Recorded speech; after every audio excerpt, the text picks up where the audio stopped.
In the 19th century, 18th and 19th centuries, the church began to establish seminaries, particularly for the training of pastors. This has some real advantages, of course. You can hire faculty. You can provide a curriculum of courses for students. But it has some real disadvantages, too. One of the big disadvantages is that the student gets detached from the life of the congregation, and oftentimes the theological faculties also get detached from the lives of the congregation. The priority of ministry doesn't hold as it once did, or it gets reduced to a technique, a system of plans and projects that pastors can employ. So a number of congregations concerned about the life of the ELCA on the one hand, and concerned about the life of the congregation, their own congregations on the other, have been looking ways to move theological training closer to home. That's what we're doing in the Institute.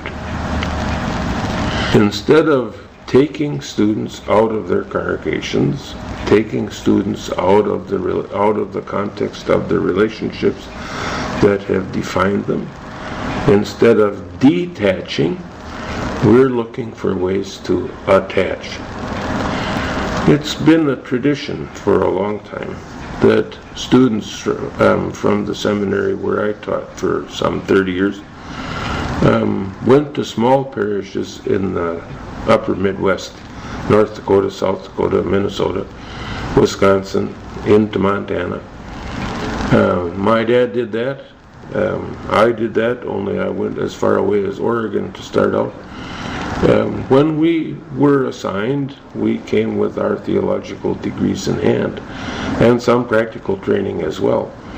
But we had to rely on the congregations to teach us. There are lots of congregations in the Dakotas, for example, eastern Montana, western Minnesota, who have had one seminarian after another, as long as they can remember, usually for 3 or 4 years, and then another one. Those congregations have become teaching congregations. They know what to expect from a seminary graduate. They know what they're going to have to teach a seminary graduate, and they know what it's going to take to make a preacher out of a seminary graduate. The congregations have been teaching the pastors, and so one pastor after another will talk about his or her first years in ministry, and those first years in ministry will be tied to a particular people in a particular place who have been teachers every bit as much as the seminary faculty was teachers. When I started out in the ministry years ago, in 1971, I went to the state of Oregon. 4 or 5 pastors took me under their wing, and they trained me in the ministry. They knew what I had and valued what I'd learned at the seminary, but they knew it was a long time before I was going to be a pastor, and so they went to work with them. So here are 2 sources of theological education that aren't usually thought of: the pastor on the one hand, and the congregation on the other. Nowadays there are a bunch of us theologians wandering around, some of us retired, and some looking for mischief, and some just deeply convicted about the life of the congregation. We can go to the congregation, and we can go to the pastors, and we can provide support for the pastors and the congregations in training pastors. So then what? Instead of detaching the candidate from the congregation, we anchor the candidate in the congregation. And instead of detaching the pastor, the candidate from the pastor, we attach the candidate to the pastor, and then we bring in the theologians. They like to travel anyway, airplane tickets and all the rest. We bring in telephones, computers. We bring in the theologians, and we provide the help that the congregations and the pastors need so that we can make it work. Now this little institute is having some struggles getting off the ground.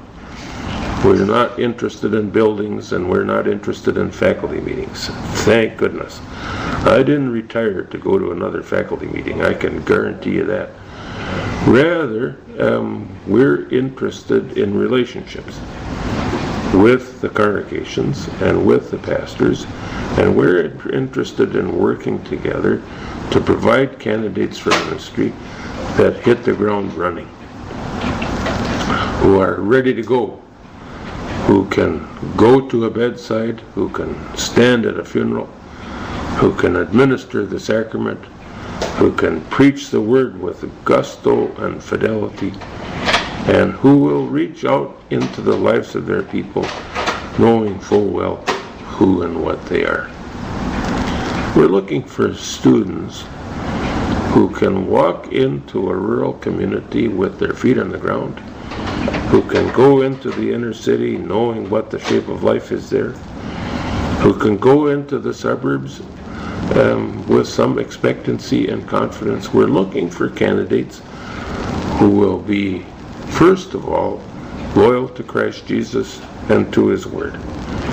We're looking for Lutherans, real ones, who confess, who with joy go to the Catechism and the Augustana. And we're looking for people who are close to the hearts of the people we serve. We'd like you to help us do this. We'd like you to help us in a couple ways. We need students. We're eager to get some good students. We can do a lot for them and with them, and we'd love to have some names, some encouragement from you in this way. We also need money, not a lot. This is not a big operation, but we do need some to get ourselves established and get off the ground. And we'd appreciate your help. We think we can do something. We all have complaints, of course. We have complaints about the ELCA, which turned out to be a lot more and a lot less than we ever thought it would be. We have some complaints about what's happening among the clergy. Like a lot of others, I'm deeply concerned about this.